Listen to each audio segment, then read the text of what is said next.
Print ചെയ്തു വന്നതാണ്, പത്രങ്ങളിൽ പ്രിന്റ് ചെയ്തു വന്നതാണ്. രോഗം മൂലം മരിക്കുന്നതിനേക്കാൾ മരുന്ന് കഴിച്ചു മരിക്കുന്ന ആളുകളുടെ എണ്ണം കൂടുതലാണ്. രോഗം കാരണത്താലല്ല ആളുകൾ മരിക്കുന്നത്, പലപ്പോഴും മരുന്ന് കാരണത്താലാണ് നമ്മളിൽ പലരും നേരത്തെ മരിക്കേണ്ടി വരുന്നത്. ഇതെന്റെ യുവാക്കൾ പഠിക്കട്ടെ.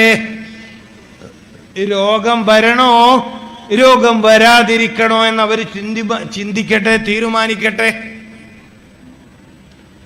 രോഗം വന്നിട്ട് ആളുകൾ മരിക്കുന്നതിനേക്കാൾ എങ്ങനെ ആള് മരിക്കണത്? മരുന്ന് കുടിച്ചിട്ട്. എന്റെ അഭിപ്രായമാണോ? അല്ല. ലോകം തന്നെ ബഹുമാനിക്കുന്ന ഇന്ത്യയിലെ പ്രഗത്ഭനായ ഒരു ഡോക്ടർ പറഞ്ഞതാണോ?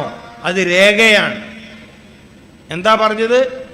രോഗം പിടികൂടിയിട്ട് മരിക്കുന്നതിനേക്കാൾ രോഗവർദ്ധനവല്ല ആളുകളെ മരിപ്പിക്കുന്നത്. ഇത് വളരെ പ്രശസ്തമായി. ഞാനത് ഫോട്ടോ എടുത്ത് കൊണ്ടുവന്നിട്ടുണ്ട്. ഞാൻ സദസ്സിലെവിടെയും കാണിക്കാറൊന്നും ഇല്ലെങ്കിലും നിങ്ങളിൽ കാണാത്തവരുണ്ടെങ്കിൽ അങ്ങനൊക്കെ പറഞ്ഞിട്ടുണ്ടോ എന്ന് നിങ്ങൾക്ക് സംശയമുണ്ടെങ്കിൽ നിങ്ങളിൽ ആളുകൾക്ക് കാണാൻ വേണ്ടി ഞാനിത് കൊണ്ടുവന്നിട്ടുണ്ട്. മനസ്സിലാക്കണം പ്രിയപ്പെട്ടവരെ, നമ്മൾ മനസ്സിലാക്കേണ്ട വിഷയമാണ്.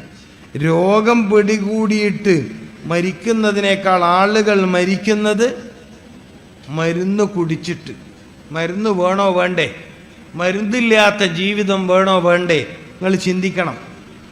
മരുന്നില്ലാത്ത ജീവിതം വേണോ വേണ്ടേന്ന് നിങ്ങൾ ചിന്തിക്കണം പ്രിയപ്പെട്ടവരെ. നിങ്ങൾ ചിന്തിക്കണം. നിസ്സാര കാര്യമല്ല. എന്താ, നിങ്ങളിൽ ഒരാളെങ്കിലും ഇത് കാണണമല്ലോ. നിങ്ങളെ സദസ്സിലിരുന്ന ഒരാളെങ്കിലും അയാളുടെ ഫോട്ടോ സഹിതമുള്ള റിപ്പോർട്ടാണ്. പത്രത്തിൽ നിന്ന് ഫോട്ടോ എടുത്താണിത്. മനസ്സിലാക്കണം. രോഗം വരണോ വേണ്ടേ? അപ്പൊ രോഗം വരാതിരിക്കാൻ ഖുർആൻ എന്താ പറഞ്ഞത്? ഭക്ഷണം കഴിക്കണം. എപ്പോഴാ ഭക്ഷണം കഴിക്കേണ്ടത്? അത് റമദാൻ പഠിപ്പിച്ചു. രാവിലെ തുടങ്ങണം ഭക്ഷണം. മനസ്സിലായില്ലേ? രാവിലെയാണ് ഭക്ഷണം ശരീരത്തിന് ഏറ്റവും ആവശ്യമുള്ള സമയം. ഹൃദയത്തെ ശക്തിപ്പെടുത്താൻ, ഹൃദയാരോഗ്യത്തെ ശക്തിപ്പെടുത്താൻ, മസ്തിഷ്കത്തെ ശക്തിപ്പെടുത്താൻ, നിങ്ങളുടെ നെർവസുകളെ ശക്തിപ്പെടുത്താൻ നിങ്ങൾ പ്രഭാതത്തിൽ ഭക്ഷണം കഴിക്കുക. നമ്മളെത്ര ഭാഗ്യവാന്മാരാണ്. അല്ലാഹുവേ നീ ഉമ്മത്ത് റസൂൽ സല്ലല്ലാഹു അലൈഹി വസല്ലം, ഈ ഉമ്മത്തിൽ ഞങ്ങളെ നീ ജനിപ്പിച്ചല്ലോ. ഇത്രയേറെ ജീവിതത്തിൽ ഗുണപരമായ അറിവ് പഠിപ്പിച്ചു തന്നൊരു നായകന്റെ ഉമ്മത്തിയാവാൻ നീ ഞങ്ങളെ ജനിപ്പിച്ചല്ലോ. അൽഹംദുലില്ലാഹില്ലദീ ജഅലനാ മിൻ ഉമ്മത്തി മുഹമ്മദിൻ സല്ലല്ലാഹു അലൈഹി വസല്ലം. എപ്പോഴാ തിന്നേണ്ടത്? എപ്പോഴാ കുടിക്കേണ്ടത്? എപ്പോഴാണ് ഉറങ്ങേണ്ടത്? എന്തെല്ലാം കാര്യങ്ങളാണ് ഒരു നേതാവ് പഠിപ്പിക്കണേ. ഒരു നേതാവ് എന്തെല്ലാം കാര്യങ്ങളാണ് പഠിപ്പിക്കുന്നത്. അപ്പൊ പഴങ്ങൾ കൊണ്ട് തുടങ്ങുക. അത്താഴം കഴിക്കണം. അത്താഴം ഉപേക്ഷിക്കരുത്. അത് ബർക്കത്തുള്ള ഭക്ഷണമാണ്. എന്താ ബർക്കത്തിന്റെ അർത്ഥം? നിങ്ങൾ ചിന്തിക്ക്. എന്താണ് ബർക്കത്തിന്റെ അർത്ഥം? അത്താഴത്തെ ഉപേക്ഷിക്കരുത്. എപ്പോഴാ അത്താഴം കഴിക്കുക? പുലർച്ചെ 4 മണിൻ്റെയും 5 മണിൻ്റെയും ഇടയിലുള്ള സമയം, സുബ്ഹ് ബാങ്കിനോടടുത്ത സമയം. അപ്പൊ ആ സമയത്ത് ഭക്ഷണം കഴിക്കലുണ്ടല്ലേ? ഒരു വർഷം 30 ദിവസം നിങ്ങളെ അതിന് മതം പരിശീലിപ്പിച്ചു. എന്തിന്? ബാക്കി 11 മാസക്കാലവും ഭക്ഷണം കഴിക്കാൻ നല്ല സമയം അതാണെന്ന് ബോധ്യപ്പെടുത്താൻ. നമ്മളത് തുടർന്നില്ല, നമ്മളത് ശീലമാക്കിയില്ല. നമ്മൾ മനസ്സിലാക്കിയത് അത് റമദാനിലേക്ക് മാത്രം പറഞ്ഞ കാര്യമാണ്. എന്നാ അത്തിപ്പറ്റ ഉസ്താദിനെ പോലെയുള്ള മഹാന്മാര്, അത്തിപ്പറ്റ ഉസ്താദിനെ പോലെയുള്ള മഹാന്മാരായ ആളുകൾ എന്തു മനസ്സിലാക്കി? ഭക്ഷണം കഴിക്കേണ്ട സമയം പൊൽച്ച തന്നെയാണ്, രാവിലെ തന്നെയാണ്, സുബഹി നിസ്കരിക്കുന്നതിന് മുമ്പ് തന്നെയാണ്. മൂപ്പറ സമയത്ത് കഴിച്ചു. മനസ്സിലാവുന്നുണ്ടോ നിങ്ങൾക്ക്? അപ്പോ ഒരു മനുഷ്യൻ എല്ലാ ദിവസവും കഴിക്കേണ്ട ഭക്ഷണം പഴം. ആഴ്ചയിൽ 4 ദിവസം കഴിച്ചാൽ മതി. അതേതാ ഭക്ഷണം? മത്സ്യം. ആഴ്ചയിൽ 4 ദിവസം കഴിച്ചാൽ മതി. ഏതാ ഭക്ഷണം? മത്സ്യം. മത്സ്യത്തിൽ ഗുണമേതിനാ കൂടുതൽ? ചെറിയ മത്സ്യങ്ങൾക്ക്. ഇപ്പൊ കുഞ്ഞു മത്സ്യം, കുഞ്ഞു മത്തി, മത്തി എന്നല്ലേ പറയാ, മത്തി എന്ന് പറയില്ല, ചെറിയ മത്തിയില്ലേ, ഈ മത്തിയുടെയൊക്കെ മുള്ള് ചവച്ച് തിന്നുക.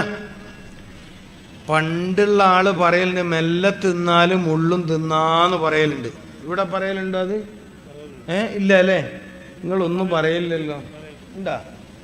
മെല്ലെ തിന്നാൽ മുള്ളും തിന്നാം. അതിൻ്റെ അർത്ഥം എന്താണ്? ഞാൻ നേരത്തെ പറഞ്ഞ മാതിരി മെല്ലെ ചവച്ചരച്ചിട്ടാണ് ഭക്ഷണം കഴിക്കേണ്ടത്. എന്നെങ്കിലേ തടിക്ക് ഗുണം കിട്ടുന്ന മുള്ള് നിനക്ക് തിന്നാൻ പറ്റൂന്ന് അതിൻ്റെ അർത്ഥം. നമ്മൾ പിന്നെ മുള്ള് തിന്നലില്ല, അത് പൂച്ചക്കാ കൊടുക്കുക. പൂച്ച ഉണ്ടെങ്കിൽ പൂച്ചക്ക് കൊടുക്കും. അതുകൊണ്ട് പൂച്ചക്ക് 4 കാലിന് സൂക്കേടില്ല. നമുക്കാകെ 2 കാലേ ഉള്ളൂ, 2ഉം ഡാമേജാ. ഇതിനാ ശരിക്കും നടക്കാൻ പറ്റുന്ന എത്ര ആളുണ്ട്? നിങ്ങൾ പറയും, ശരിക്കും നടക്കാൻ പറ്റുന്ന എത്ര ആളോ കൂട്ടത്തിലുള്ളത്? ഇതൊന്നും കുറ്റം പറയലൊന്നല്ല കേട്ടോ, തിന്നേണ്ടത് തിന്നാത്തോണ്ട് വന്ന രോഗം. അപ്പൊ ഖുർആൻ എന്താ പറഞ്ഞത്? തിന്നാൽ രോഗം വരൂല. അത് എവിടുന്നാ പഠിക്കേണ്ടത്? റസൂലുള്ളാഹി സല്ലല്ലാഹു അലൈഹി വസല്ലമ തങ്ങളിൽ നിന്ന്, അവിടുത്തെ അനന്തരവന്മാരിൽ നിന്ന്, സ്വഹാബി വര്യന്മാരിൽ നിന്ന്, റളിയല്ലാഹു അൻഹും, അഇമ്മത്തിൽ നിന്ന്, പൂർവസൂരികളായ പണ്ഡിതരിൽ നിന്ന്. മനസ്സിലാകുന്നുണ്ടോ? മെല്ലെ തിന്നാൽ. ഇപ്പൊ തൈറോയിഡിന്റെ പ്രശ്നം എല്ലാ പെണ്ണുങ്ങൾക്കും അറിയില്ലേ? തൈറോയിഡ് പ്രശ്നം നിസ്സാര സംഭവമാണോ? ഇത് നിസ്സാരാണോ? നിങ്ങളിൽ പലർക്കും തൈറോയിഡിന്റെ കംപ്ലൈന്റ് ഉണ്ടെന്ന് വെച്ചോ. ഞാൻ നേരത്തെ പറഞ്ഞൊരു പഴമുണ്ടല്ലോ, നേന്ത്രപ്പഴം. മനസ്സിലായിട്ടില്ല? ഈ നേന്ത്രപ്പഴം തിന്നതിന് ശേഷം പെണ്ണുങ്ങളോടാ പറയുന്നു, ഇവിടെ ശ്രദ്ധിക്കും. നേന്ത്രപ്പഴം തിന്നതിന് ശേഷം അതിൻ്റെ തൊലിയില്ലേ, തൊലി, അതിൻ്റെ ഉൾഭാഗം ചുരണ്ടിയിട്ട്, ഇവിടെ ശ്രദ്ധിക്കും പെണ്ണുങ്ങൾ, ഇവിടെ ശ്രദ്ധിക്കും. ഇവിടെതാ ഇങ്ങനെ തൊലിയുടെ ഉൾഭാഗം ഇങ്ങനെ ചുരണ്ടുക. മനസ്സിലാവുന്നില്ല അല്ലേ? മനസ്സിലായിട്ടില്ല? മനസ്സിലായോ? നേന്ത്രപ്പഴത്തിൻ്റെ തൊലി അത് മേശൻ്റെ മുകളിൽ നിർത്തി വെക്കുക. മനസ്സിലായില്ലേ? എന്നിട്ട് അതിൻ്റെ ഉള്ളിങ്ങനെ സ്പൂണുകൊണ്ട് ചിരണ്ടി എടുത്തിട്ട് അത് കഴിക്കുക. നമ്മളിത് പശുവിന് വെള്ളത്തിലിട്ട് കൊടുക്കും. പശുവിന് അതുകൊണ്ട് കാലിന് സുഖേടുണ്ടോ? ഉണ്ടോ? നിങ്ങളിങ്ങനെ മംഗലാപുരത്ത് ഗുളികയും വാങ്ങി നടന്നോളി.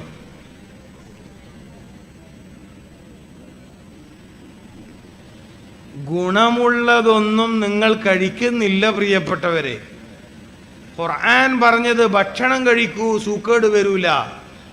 ജലീൽ ദാരിമിന്റെ അഭിപ്രായമാണോ? ഇമാം റംലി റഹ്മഹുല്ലാഹ്, ലോക പ്രശസ്ത പണ്ഡിതൻ, തഫ്സീർ എഴുതിയ പണ്ഡിതൻ. എന്നിട്ടോ നിങ്ങൾ പഴുക്കാത്ത പഴം വാങ്ങിയിട്ട് തിന്നു. ഈ പെണ്ണുങ്ങളൊന്നും പീടിയെ പോയാലും നല്ലോണം പഴുത്ത പഴം വാങ്ങൂല. ഞങ്ങളെല്ലാം നാട്ടിൽ നല്ലോണം പഴുത്ത പഴം പിന്നെ കച്ചവടക്കാരനാവും നോക്കിയോ ടെൻഷൻ അടിച്ചിരിക്കേണ്ടി വരും. മനസ്സിലായിട്ടില്ല? നല്ലോണം പഴുത്ത് പാകമായ പഴം അഥവാ ഇവൻ മുറിച്ചിട്ട് തുരാസിൽ വെക്കാൻ നോക്കിയാൽ വിടൂല. അത് വേണ്ട, ആ മഞ്ഞ കളറുള്ള പഴം എടുത്താൽ മതി. അതിന് ഗുണം കുറവാണ്. നേന്ത്രപ്പഴത്തിൻ്റെ ഗുണം എവിടെയാണ്? പഴുത്ത് തൊലി കറുത്ത പഴത്തിലെ നേന്ത്രപ്പഴത്തിൻ്റെ ഗുണം തടിക്ക് കിട്ടും. നിങ്ങളിൽ ഭാഗ്യവാന്മാർ നാളെ മുതൽ ഇതൊക്കെ ശ്രദ്ധിക്കും. അല്ലാത്തവർ പഴയ പോലെ തുടരും. ഏതായാലും ഇക്കൊല്ലം കൂടി ഇങ്ങനെ പോട്ട്. കാരണം കുറേ ഡോക്ടർമാർ ജീവിച്ചു പോകണ്ടല്ല, കാരണം അവരെ കുടുംബം പട്ടിണിയായി പോവും. നിങ്ങൾ ശരാശരി ആവശ്യമുള്ളതൊക്കെ തിന്നുകയും കുടിക്കുകയും ചെയ്താൽ എന്നെപ്പോലത്തെ അവിടെ പണി പോവും. എനിക്ക് ഇങ്ങനെ പ്രസംഗിക്കാൻ പോയിട്ടെങ്കിൽ എന്തെങ്കിലും കിട്ടിയിട്ട് ജീവിക്കാൻ നോക്കുക. സാധാ പ്രസംഗിക്കാനറിയാത്ത ഡോക്ടറെ അവിടെ പോയി ജീവിക്കും. പ്രശ്നമാണ്. അതുകൊണ്ട് നിങ്ങൾ മാറ്റം വരുത്തണോ അല്ല ഇതുപോലെ തുടരണോ അത് നിങ്ങൾ തീരുമാനിച്ചോളി. ഖുർആന്റെ വാക്ക് കുലു, നിങ്ങൾ ഭക്ഷണം കഴിക്കൂ. അതങ്ങാൻ പഠിച്ചിരുന്നുവെങ്കിൽ ഈ സമൂഹത്തിൽ രോഗികളുണ്ടോ? അപ്പൊ തൈറോയിഡിന്റെ പ്രശ്നം എന്തൊക്കെയാ വേണ്ടത്? നേന്ത്രപ്പഴത്തിന്റെ തൊലി, പിന്നെ ചെറിയ മത്തിയുടെ, മുള്ളന്റെ, നത്തളിന്റെ, നത്തൽ എന്ന് പറയില്ല കുഞ്ഞും, അതിൻ്റെയൊക്കെ മുള്ള് ചവച്ചരച്ച് കഴിച്ചാൽ, നാടൻ കോഴിയുടെ ചെറിയ മുള്ളുണ്ടാവും. നാടൻ കോഴിയില്ലേ, അതിൻ്റെ ചെറിയ എല്ലില്ലേ, ചെറിയ എല്ല്, കുഞ്ഞു എല്ല്, അത് ചവച്ചരച്ചിറക്കിയാൽ തൈറോയിഡിന്റെ പ്രശ്നത്തിൽ ഒരൊറ്റ പെൺകുട്ടി പിന്നെ ചികിത്സിക്കേണ്ടി വരില്ല. മരുന്ന് കമ്പനിക്കാരനാടെ ഇരുന്നിട്ട് മുട്ടായി വന്നിട്ട് വേറെന്ത് ചെയ്യാം? നമ്മളിങ്ങനെ തൈറോയിഡിന്റെ രോഗിയായിട്ട് നിങ്ങളിത് പറവത്സാകുന്നുണ്ടോ? ഞാൻ 3 മാസം കൊണ്ട് പരിഹരിക്കാൻ പറ്റുന്ന പ്രശ്നമാണ് ഈ തൈറോയിഡ് കംപ്ലൈൻറ്റ്. എത്ര കൊല്ലായി ചില പെണ്ണുങ്ങന്മാരെല്ലാം ഗുളിക കുടിക്കാൻ തുടങ്ങിയിട്ടെന്ന് ചോദിച്ചു നോക്കിയാൽ 3 മാസം കൊണ്ട് ക്ലിയർ ചെയ്യാൻ പറ്റുന്ന ഒരു പ്രശ്നമാണ് തൈറോയിഡ് സംബന്ധമായ പ്രശ്നം. പക്ഷേ 3 മാസവും ചിട്ടയോടെ ഈ പറഞ്ഞ കാര്യങ്ങൾ ചെയ്യണം. അല്ലാണ്ട് ഞാൻ നേരത്തെ പറഞ്ഞ ഒരു പൂതിക്കൊരു ആഴ്ചക്കൊരു ദിവസം മത്തിയും കഴിച്ച് പിറ്റത്തെ ആഴ്ച നേന്ത്രപ്പഴത്തിൻ്റെ തൊലിയും കഴിച്ച് തൈറോയിഡ് മാറിയിട്ടില്ലല്ലോ, അയാൾ ചുമ്മാ വയത് പറഞ്ഞതായിരിക്കുമോ? മാറത്തില്ല.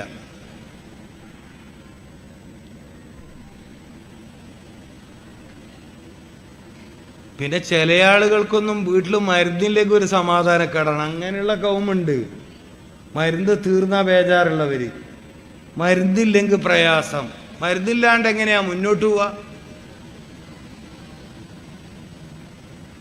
മരുന്ന് വേണ്ടാന്ന് വെക്കുന്ന ഇതാ റിപ്പോർട്ട് ഇവിടെ ഉണ്ട് കേട്ടോ, കാണേണ്ടവര്.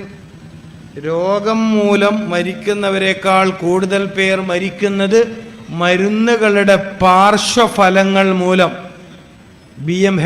Doctor BM Hegde.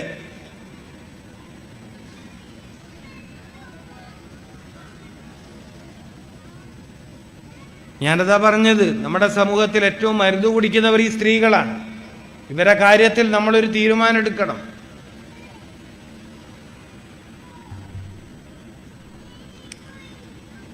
അപ്പോ രാവിലെ ഭക്ഷണം കഴിക്കുക, പഴങ്ങൾ കൊണ്ട് തുടങ്ങുക.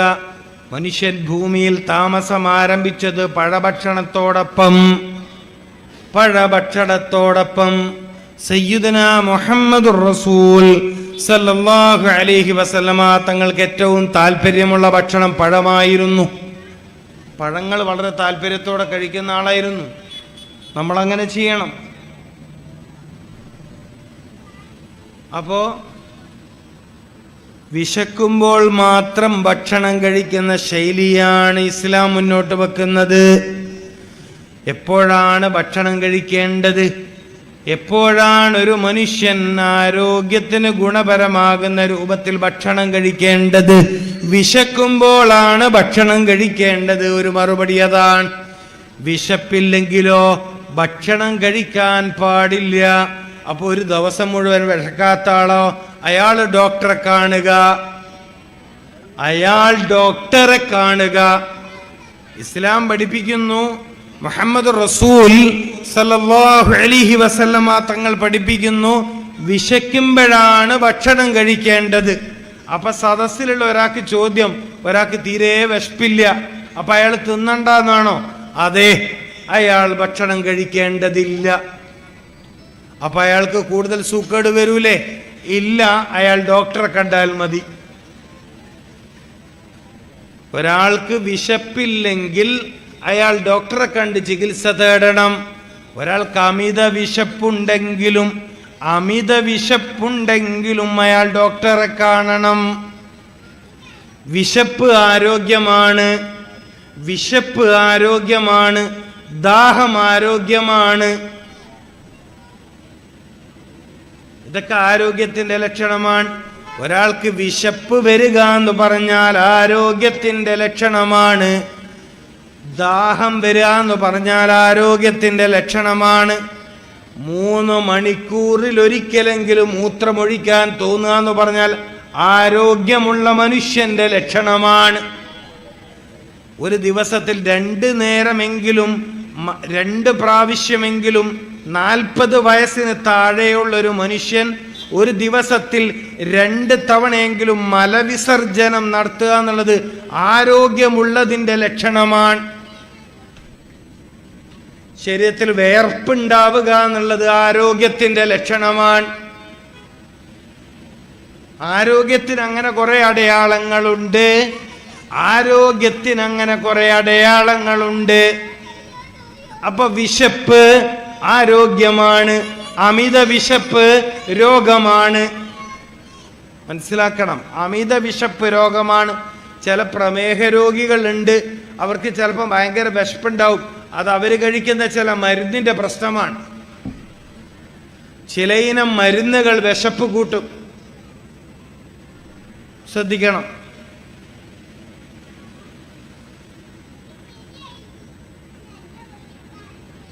അപ്പോൾ പ്രമേഹ രോഗികളായ ചില സഹോദരന്മാർക്ക് രാവിലെ തന്നെ പഴം കഴിക്കുക എന്ന് പറഞ്ഞാൽ, ഞങ്ങളോട് ഡോക്ടർമാർ മധുരം കഴിക്കണ്ട എന്ന് പറഞ്ഞുകൊണ്ട് ഇപ്പോൾ പഴം കഴിക്കില്ലല്ലോ.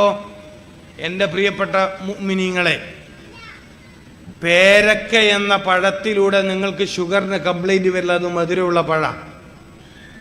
പപ്പായ കർമൂസ എന്ന് പറയുന്ന പഴത്തിലൂടെ നിങ്ങൾ പ്രമേഹ രോഗിയാണ്, നിങ്ങൾ കംപ്ലൈൻറ്റ് വരില്ല, അത് പ്രകൃതിപരമായ മധുരമാണ്.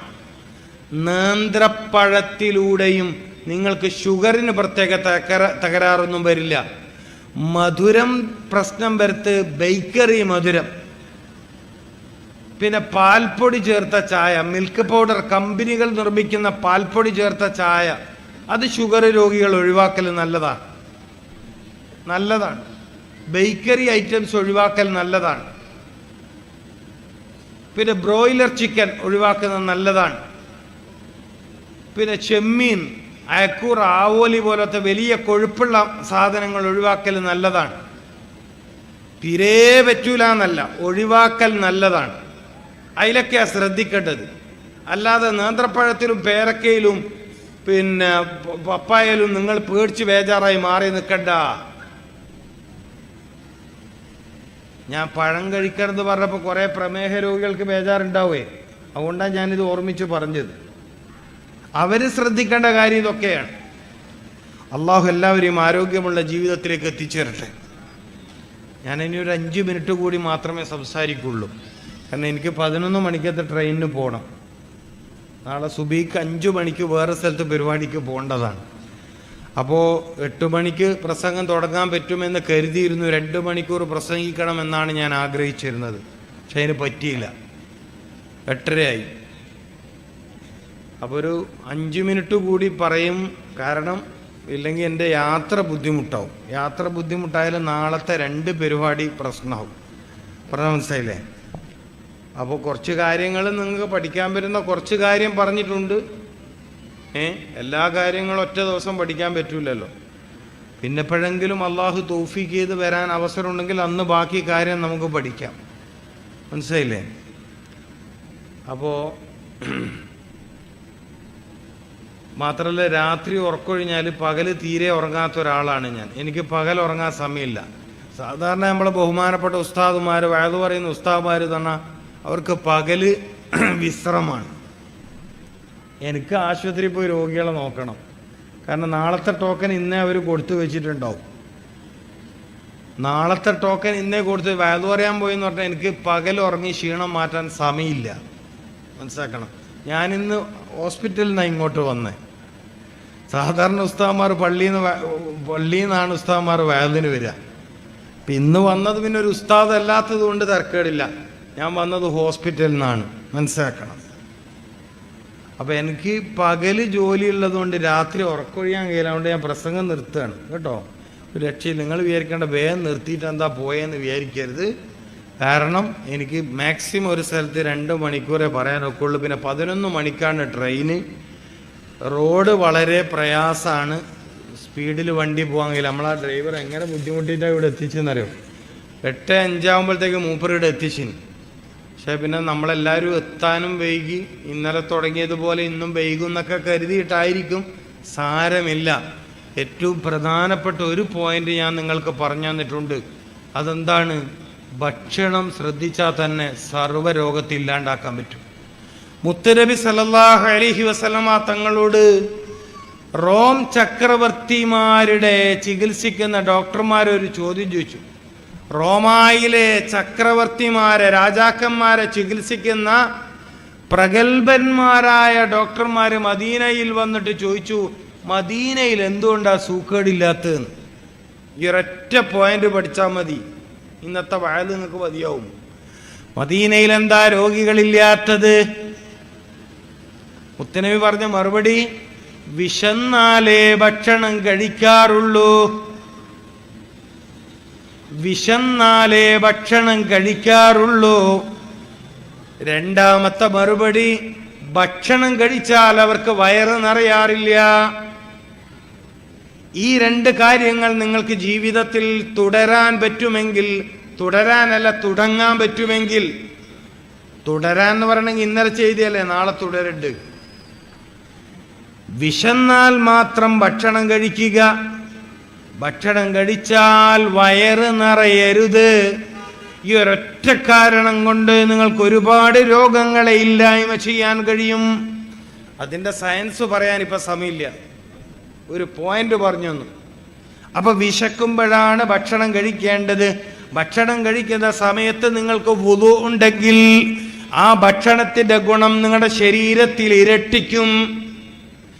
ഭക്ഷണം കഴിക്കുന്ന സമയത്ത് നിങ്ങൾക്ക് വുളു ഉണ്ടെങ്കിൽ ആ ഭക്ഷണത്തിന്റെ ഗുണം നിങ്ങൾക്ക് ഇരട്ടിക്കും. അല്ലാഹു തൗഫീഖ് ചെയ്യട്ടെ. നേരത്തെ പറഞ്ഞതുപോലെ ഭക്ഷണം കഴിക്കുന്ന സമയത്ത് വായ പൂട്ടിവെച്ചാണ് ചവക്കുന്നതെങ്കിൽ ദഹന സംബന്ധമായ പ്രശ്നം നിങ്ങൾക്ക് വരൂല്ല. അല്ലാഹു തൗഫീഖ് ചെയ്യട്ടെ. ഇനിയും ഒരുപാട് കാര്യങ്ങൾ ഭക്ഷണവുമായി ബന്ധപ്പെട്ട് ഇസ്ലാമിക ചരിത്രത്തിൽ ഒരു കിതാബ് തന്നെ ഉണ്ട്, ആദാബുൽ അക്കിൽ. ആ കിതാബിന്റെ പേര് ആദാബുൽ അക്കിൽ, ഭക്ഷണ മര്യാദ. മനസ്സിലാക്കണം. മഹാനായ മർഹൂം രാമന്തളി തങ്ങൾ, അള്ളാഹു ഖബർ വിശാലമാക്കി കൊടുക്കട്ടെ, 2 വർഷം മുമ്പ് വഫായി പോയ രാമന്തളി തങ്ങൾ എന്ന് പറയുന്ന ഒരു വലിയ തങ്ങളുണ്ട്. രാമന്തളി, കണ്ണൂർ ജില്ലയിലെ രാമന്തളി, പയ്യന്നൂരിൻ്റെ അടുത്ത്. മഹാനായ പണ്ഡിതൻ, അള്ളാഹുയുടെ ദർജ വർദ്ധിപ്പിച്ചു കൊടുക്കട്ടെ. അദ്ദേഹത്തിൻ്റെ പിതാവ് രചിച്ച കിതാബാണ് ആദാബുൽ അക്കിൽ. അല്ല, അദ്ദേഹത്തിൻ്റെ പിതാവ് അദ്ദേഹത്തിന് സമ്മാനമായി കൊടുത്ത കിതാബാണ്. ഒരു തവണ മിനായിൽ വെച്ച് ഇങ്ങനെ ആരോഗ്യ സംബന്ധമായ വിഷയത്തിൽ പ്രസംഗിക്കണമെന്നവർ പ്രസംഗിച്ചപ്പോൾ എന്നോട് വളരെ സന്തോഷപൂർവ്വം പറഞ്ഞു, ഈ ഭക്ഷണത്തിൻ്റെ കാര്യത്തെക്കുറിച്ച് എഴുതിയൊരു കിതാബ് എൻ്റെ കയ്യിലുണ്ട്, അതിൻ്റെ പേര് ആദാബുൽ അക്കിൽ. വിശന്നാൽ മാത്രം ഭക്ഷണം കഴിക്കുക, ഭക്ഷണം കഴിച്ചാൽ വയറ് നിറയാതിരിക്കുക. അതുകൊണ്ട് മദീനയിൽ രോഗികളില്ലാണ്ടായെന്ന് മുഹമ്മദ് റസൂൽ. നിസ്സാര കാര്യമാണോ? ജീവിക്കാൻ ആഗ്രഹമുണ്ടെങ്കിൽ, ഒരുപാട് കാലം ജീവിക്കണമെന്ന് നിങ്ങൾക്ക് ആഗ്രഹമുണ്ടെങ്കിൽ, മാരകമായ രോഗം പിടികൂടരുത് എന്ന് നിങ്ങൾക്ക് ആഗ്രഹമുണ്ടെങ്കിൽ, രോഗം പിടികൂടിയതിൻ്റെ പേരിൽ മരുന്ന് കഴിച്ചിട്ട് കൂടുതൽ മാരകമായ രോഗാവസ്ഥയിലേക്ക് എത്തരുത് എന്ന് നിങ്ങൾക്ക് കൊതിയുണ്ടെങ്കിൽ ദയവു ചെയ്ത് ഭക്ഷണത്തിൻ്റെ കാര്യം ശ്രദ്ധിക്കണം. രോഗം വരാതിരിക്കാൻ ഖുർആൻ പറഞ്ഞ പ്രതിരോധം എന്ത്? നീ ഭക്ഷണം കഴിക്കുക. എത്ര നല്ല മറുപടിയാണിത്. എന്താണ് കഴിക്കേണ്ടത്? ശരീരത്തിന് ഗുണമുള്ളത് കണ്ടെത്തിയിട്ട് കഴിക്കണം. ഉഷ്ണകാലമായാൽ മാമ്പഴം കഴിക്കണം, മൂത്രാശയ രോഗം വരാതിരിക്കാൻ സഹായിക്കും. മെൻസസ് സംബന്ധമായ കംപ്ലൈന്റ് ഉള്ള സ്ത്രീകൾ പപ്പായ പഴുത്തത് കഴിക്കണം, അത് ഗുണം ചെയ്യും. അപ്പൊ എന്താണ് എനിക്ക് ഭക്ഷണം എന്നത് കണ്ടെത്തി കഴിക്കുന്ന ശീലമുണ്ടാവണം. എൻ്റെ ഭക്ഷണം എന്ത് എന്ന് ഓരോ മനുഷ്യനും പ്രത്യേകം കണ്ടെത്തണം. ഗർഭിണിയായിട്ടില്ല, കല്യാണം കഴിഞ്ഞ് കൊല്ലങ്ങൾ കുറയായി. ഔക്കാഡ എന്ന് പറയുന്നൊരു പഴമുണ്ട്, ബട്ടർ ഫ്രൂട്ട്, പച്ച കളറിൽ ബട്ടർ ഫ്രൂട്ട്, പ്രസവത്തെ സപ്പോർട്ട് ചെയ്യുന്ന, ഗർഭിണിയാവാൻ സഹായിക്കുന്ന, ഗർഭപാത്രത്തെ ശക്തിപ്പെടുത്തുന്ന പഴമാണ്. അപ്പോൾ ഓരോന്നിലേക്കും ഗുണപരമായ ഭക്ഷണം കഴിച്ചാൽ രോഗമില്ല.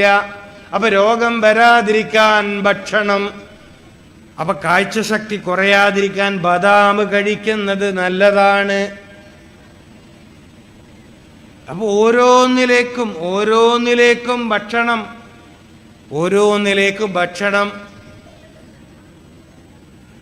ഭക്ഷണം വളരെ പ്രധാനപ്പെട്ടൊരു വിഷയമാണ്.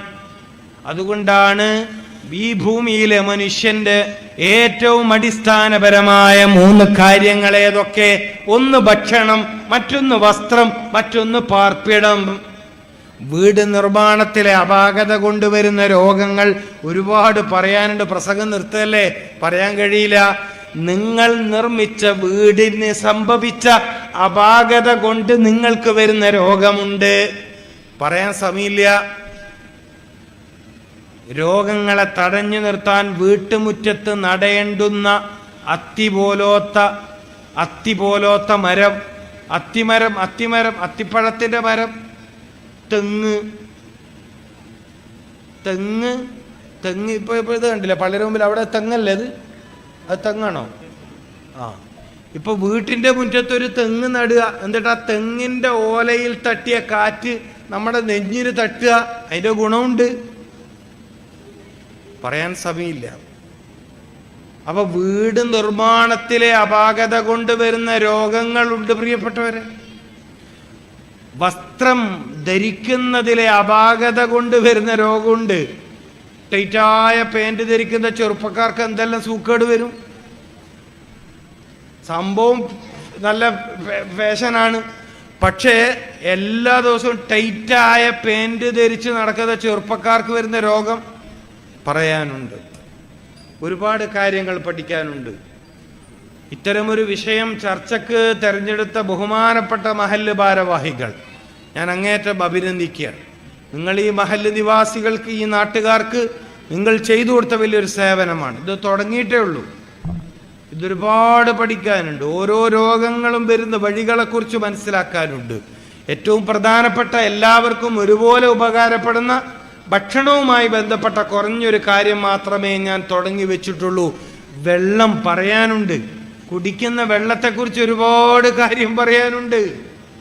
കിണർ വെള്ളത്തെക്കുറിച്ച്, ബോർവെൽ വെള്ളത്തെക്കുറിച്ച്, കുഴൽക്കിണറിലെ വെള്ളത്തെക്കുറിച്ച്, പലപ്പോഴും രുചികരമെന്ന് കരുതി നമ്മൾ കുടിച്ച ബോട്ടിൽ വെള്ളങ്ങളെക്കുറിച്ച്, പേരിൽ മിനറൽ വാട്ടറാണെങ്കിലും ആ ബോട്ടിലിൽ മിനറൽസ് ഉണ്ടോ എന്നതിനെ കുറിച്ച് ഒരുപാട് കാര്യങ്ങൾ ചർച്ച ചെയ്യാനുണ്ട്.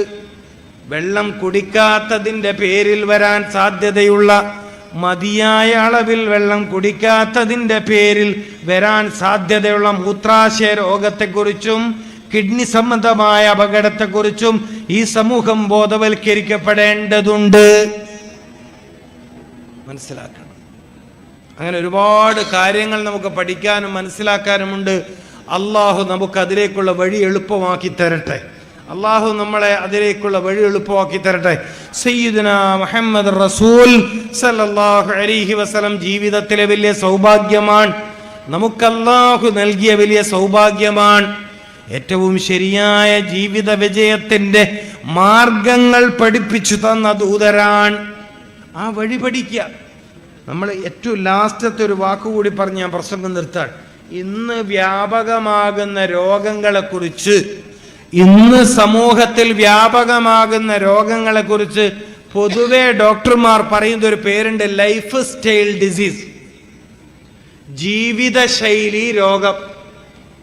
കേട്ടിട്ടുണ്ടോ? ജീവിതശൈലി രോഗം എന്നാണ് ഇന്ന് വ്യാപകമായി. ക്യാൻസർ, കരള് രോഗം, കിഡ്നി രോഗം, അതുപോലെ അറ്റാക്ക്, പിന്നെ സ്ട്രോക്ക്, പക്ഷാഘാതം, പെട്ടെന്നൊരു ഭാഗം തളർന്ന് കിടപ്പിലാവുക, എല്ല് തേയ്മാനം, ഇതൊക്കെ ജീവിതശൈലി രോഗമാണ്.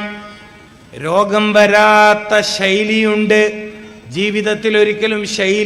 ജീവിതത്തിലൊരിക്കലും നിങ്ങളെ രോഗം പിടികൂടാതെ ജീവിക്കാൻ പറ്റുന്നൊരു ശൈലിയുണ്ട്. ആ ശൈലിക്ക് അറബിയിൽ പറയുന്ന പേരാണ് സുന്നത്തുർ റസൂൽ സല്ലല്ലാഹു അലൈഹി വസല്ലം. ഇത്തിബാഉർ റസൂൽ സയ്യിദുനാ മുഹമ്മദുർ റസൂൽ സല്ലല്ലാഹു അലൈഹി വസല്ലമ തങ്ങളെ ജീവിതത്തിന്റെ കാര്യത്തിൽ തുടരാൻ അല്ലാഹു സുബ്ഹാനഹു വ തആല നമുക്കെല്ലാവർക്കും തൗഫീക്ക് നൽകട്ടെ. മാരക രോഗങ്ങൾ പേമാരിയായി മനുഷ്യ സമുദായത്തിന്റെ ജീവിതത്തിന്മേൽ തിമിർത്ത് പയ്യുന്ന കാലം, പ്രയാസകരമായ രോഗം കാരണം, സഹിക്ക പറ്റാത്ത വേദന കാരണം ആളുകൾ മരണം കൊതിച്ചു പോകുന്ന കാലമാണിത്.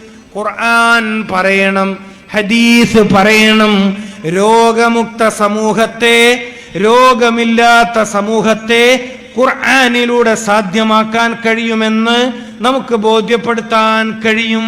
അല്ലാഹു തൗഫീഖ് നൽകട്ടെ. ഞാൻ പ്രസംഗം നിർത്തുകയാണ്.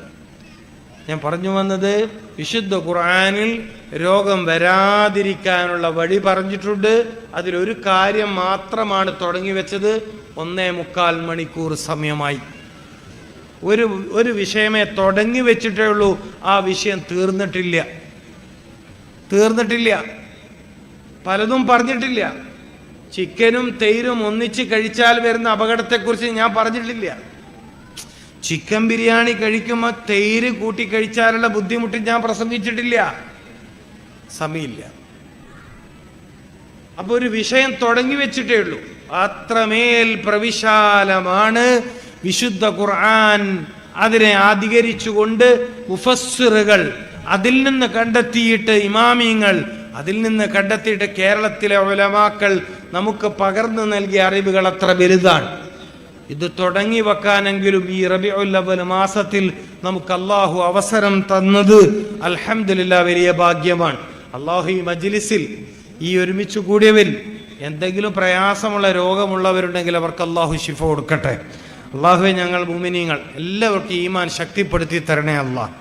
അല്ലാഹുവേ, ഞങ്ങൾ ഈ ഒരുമിച്ചുകൂടെ മുഴുവൻ ആളുകൾക്കും ഈമാൻ നിലനിർത്തി തരണേ തമ്പുരാന്.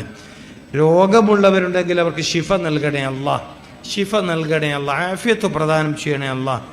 ദീർഘായുസ് നൽകണേ അല്ലാഹ്. പെട്ടെന്നുള്ള മരണത്തെ തൊട്ട് ഞങ്ങളെല്ലാവരെയും കാത്തുരക്ഷിക്കണേ തമ്പുരാനെ. അല്ലാഹുവേ, അപകടം നിറഞ്ഞ ഒരു ലോകത്താണ് ജീവിക്കുന്നത്.